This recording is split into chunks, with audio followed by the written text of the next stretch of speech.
Power is never truly destroyed, it only changes hands. Al Capone ruled Chicago with an iron fist, while El Chapo built an empire that spanned continents. But with their reigns over, who controls the underworld now? And more importantly, who will be the next king of crime? Chicago, the 1920s, a city illuminated by neon lights, with bustling bars operating secretly under Prohibition. Amid the darkness of narrow alleys, one name gradually rose and dominated everything: Al Capone. In 1980, in a poor countryside area of Sinaloa, Mexico, a young boy grew up in misery, witnessing drug trucks passing through the town every day. Joaquin El Chapo Guzman did not have many choices in life. He did not choose this path, but he decided to go all the way down it. Two men, two eras, two circumstances, yet they share the same fate: becoming the most powerful mob bosses in the history of crime. The question arises, how did they do it? Al Capone was not an ordinary criminal. He was the icon of the American mafia, the one who transformed a small immigrant gang into an impregnable empire. But where did he begin? Born in Brooklyn, New York, Capone grew up amidst neighborhoods rife with violence. He quickly learned an important rule: the one with money does not need to use fists. The one with power does not need to act physically. He joined the organization of Johnny Torrio, one of Chicago's most powerful mob bosses at the time. But Torrio had a weakness: he wanted to keep the peace. Capone did not. He understood that in this world, there was only one way to rise: eliminate anyone who dared to stand in his way. When Prohibition was enacted, Capone saw a golden opportunity. He established a cross-border alcohol smuggling network, transporting goods from Canada into the United States, controlling underground bars, protecting casinos, and most importantly, buying off the entire police and government system. He was not merely a bootlegger, but also a manipulator of an entire city. It was said that if you wanted to open a bar in Chicago, you had to pay Capone before even thinking about getting a license. But money alone was not enough to maintain power. Capone understood that he had to sow fear. In 1929, he ordered one of the most brutal massacres in the history of the American Mafia, the St. Valentine's Day Massacre. 7 members of the Moran gang were savagely killed by gunmen disguised as police officers. No one was caught, no one was prosecuted, and everyone understood Capone's message: anyone who dares to go against me will die. However, Capone was not just a killer. He was a master of image. While the press wrote about bloody massacres, Capone appeared before the public as a generous businessman. He opened soup kitchens for the poor, sponsored community events, and always dressed like an upper-class gentleman. The press called him the Robin Hood of Chicago, and that very image made him harder to overthrow than ever before. But no matter how clever Capone was, he still made a fatal mistake: he thought he was invincible.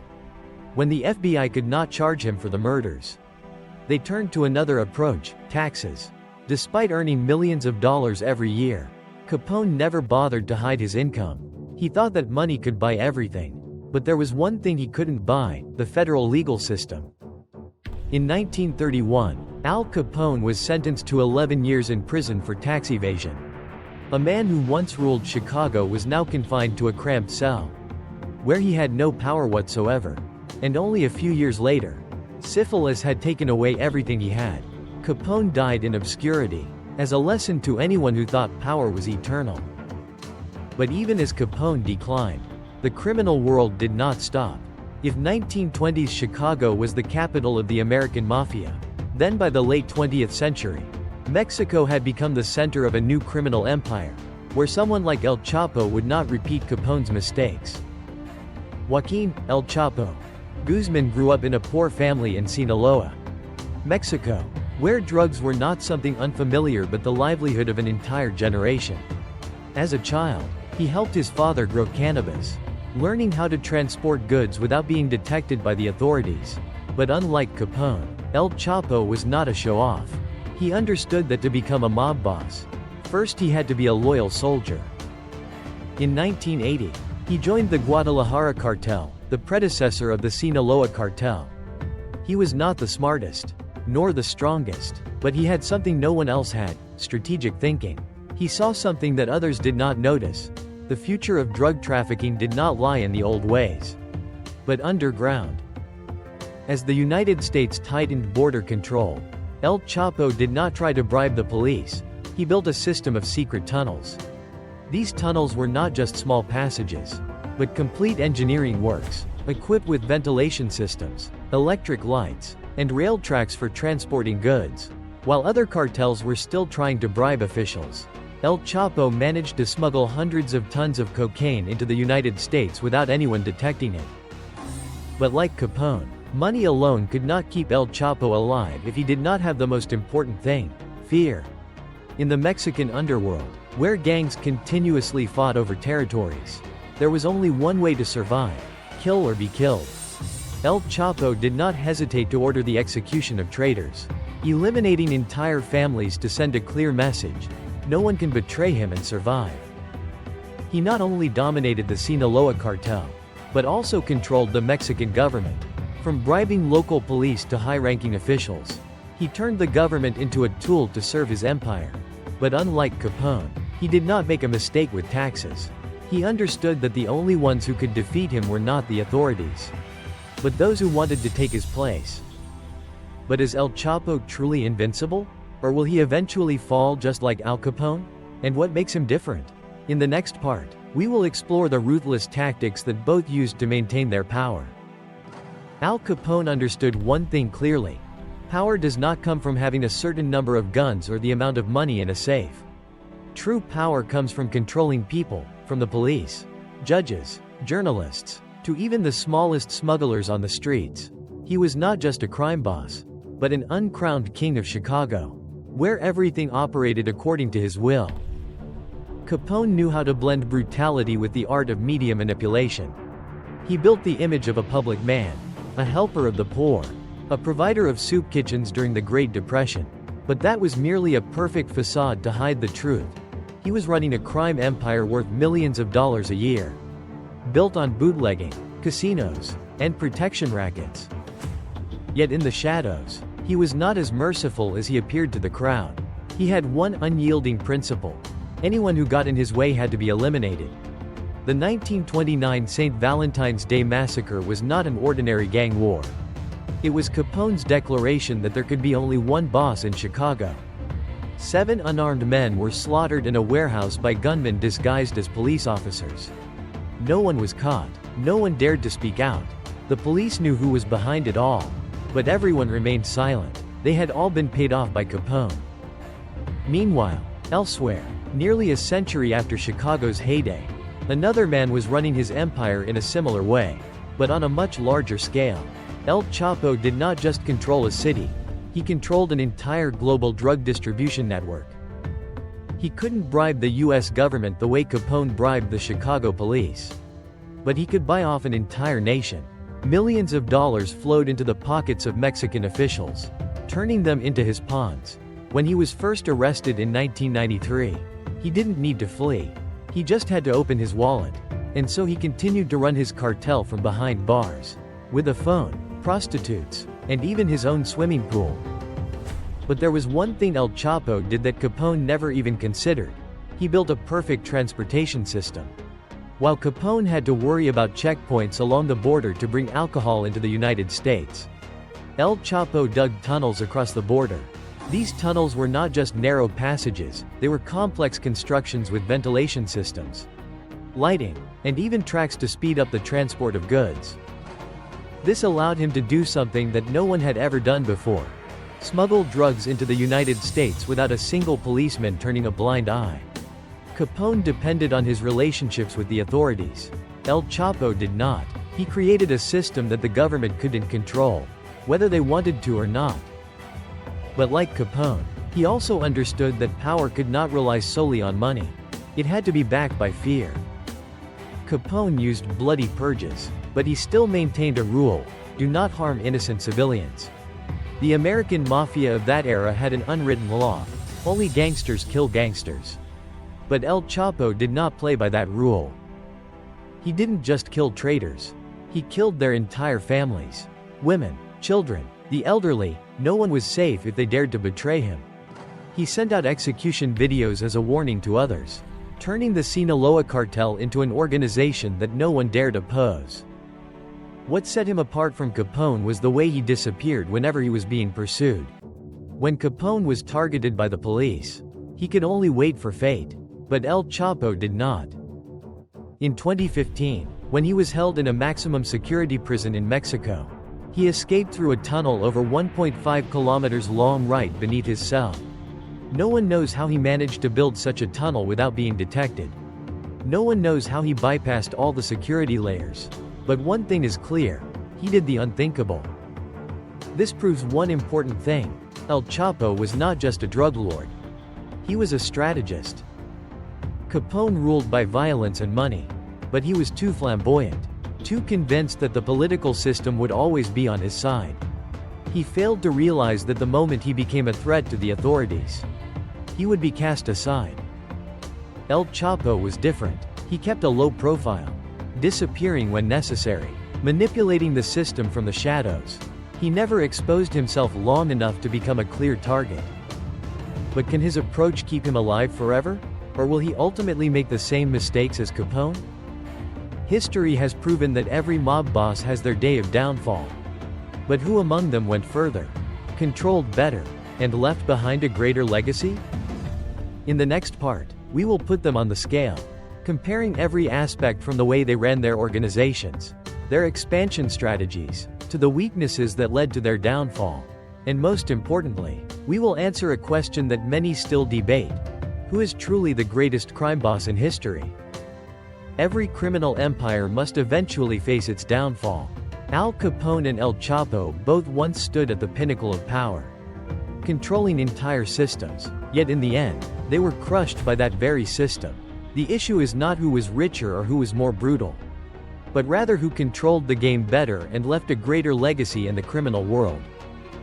Capone built his empire on the old-style mafia, a systematic criminal organization with its own rules and principles, ones that even killers had to follow. He controlled Chicago by turning the government into his tool. He bribed everyone from the police and judges to politicians. He didn't need to act himself. Others did the dirty work for him. But Capone's problem was this: he was too flamboyant. He loved appearing in the newspapers, enjoyed being seen as a glamorous mob boss, and liked to be regarded as the king of Chicago. He did not hide his lavish lifestyle. He threw extravagant parties and built an image as a criminal entrepreneur known by everyone. Yet that turned out to be his greatest mistake. When Capone became too famous, the US government could no longer turn a blind eye. He wasn't overthrown by rival gangs or betrayed by his underlings. He was taken down by his own arrogance. No one could charge him for murder. But the FBI discovered his fatal weakness: taxes. He believed that money could buy everything. But he did not foresee that when the government decided to take him down, no amount of money could save him. He was sentenced to 11 years in prison for tax evasion, a seemingly simple charge that ended his entire career. And that is the difference between Capone and El Chapo. El Chapo never made that mistake. He never appeared in public for too long. He did not show off or let people see his luxurious lifestyle. He operated in the shadows, controlling an entire criminal network that even the Mexican government could not touch. He did not need the press to build his power. He let fear do that. What makes El Chapo a mob boss far superior to Capone is the way he controlled his system. He didn't rely solely on violence or money. He built a perfect drug transportation network that the government could not stop, no matter how hard they tried. He didn't just run a city, he built a global empire, with a network stretching from Mexico to the United States, Europe, and even Asia. Capone controlled his city with the help of the police and politicians. El Chapo controlled an entire country with tunnels, secret deals, and assassinations carried out from thousands of kilometers away. He didn't need to act personally. One phone call was enough, and everything would fall into place.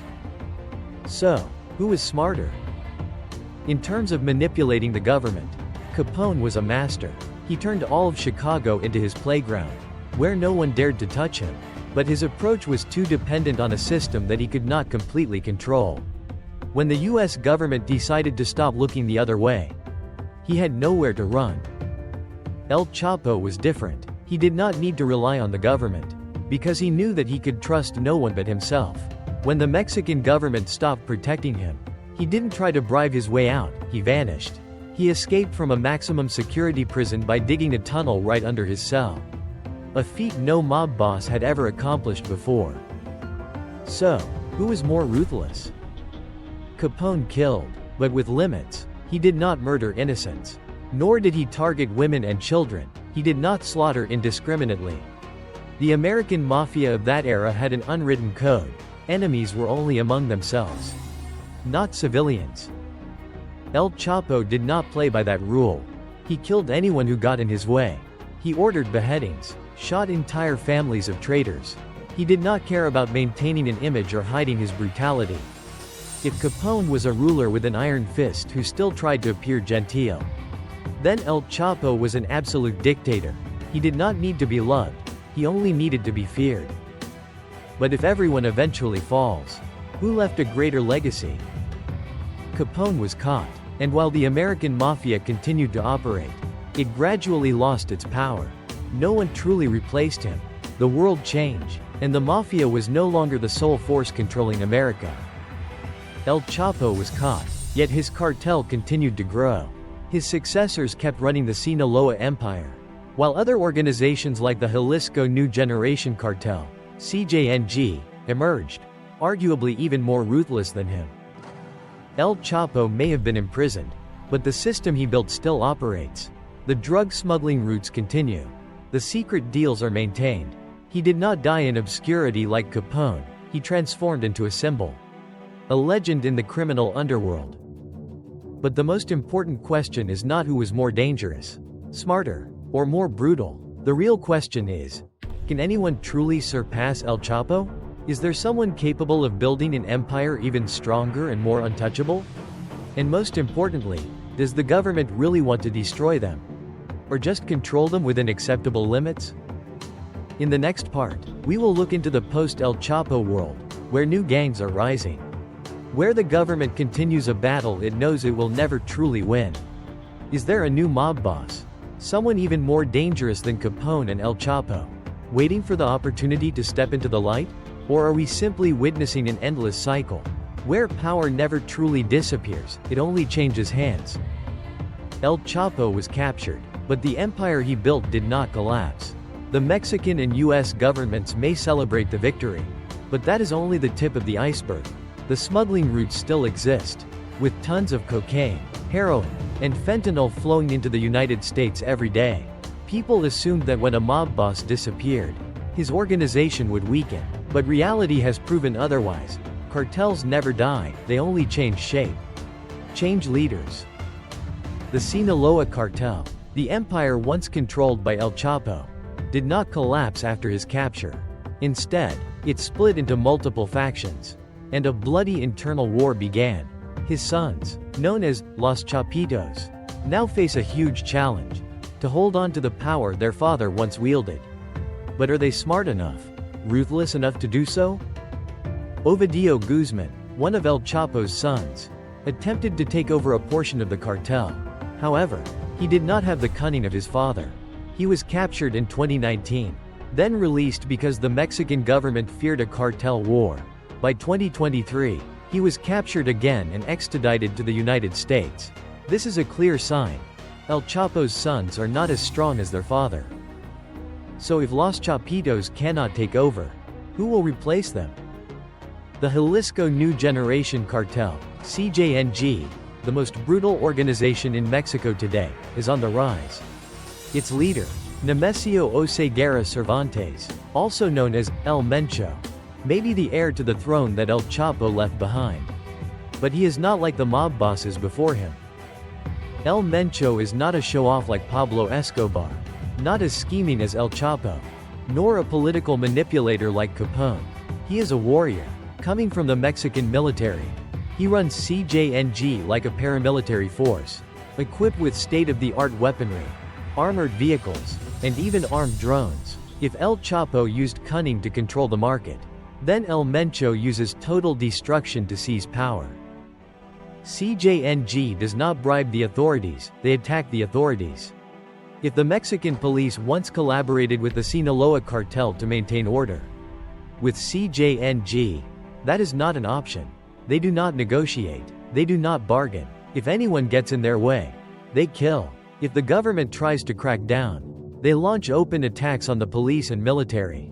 Unlike the Italian mafia or the Sinaloa cartel, CJNG has no rules. They are not afraid to make enemies of the entire world. But what makes CJNG truly terrifying is not just their weapons or tactics. It is the level of brutality they are willing to employ. If El Chapo killed traitors, El Mencho orders the execution of entire families in front of the camera. If Sinaloa controlled through money, CJNG controls through absolute fear.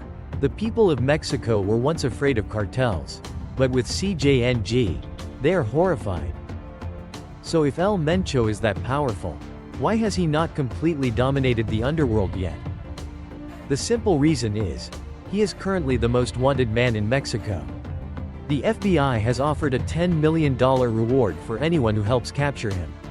The Mexican government, which once protected cartels, is now putting all its efforts into eliminating CJNG. But just like El Chapo before him, El Mencho is not easily contained.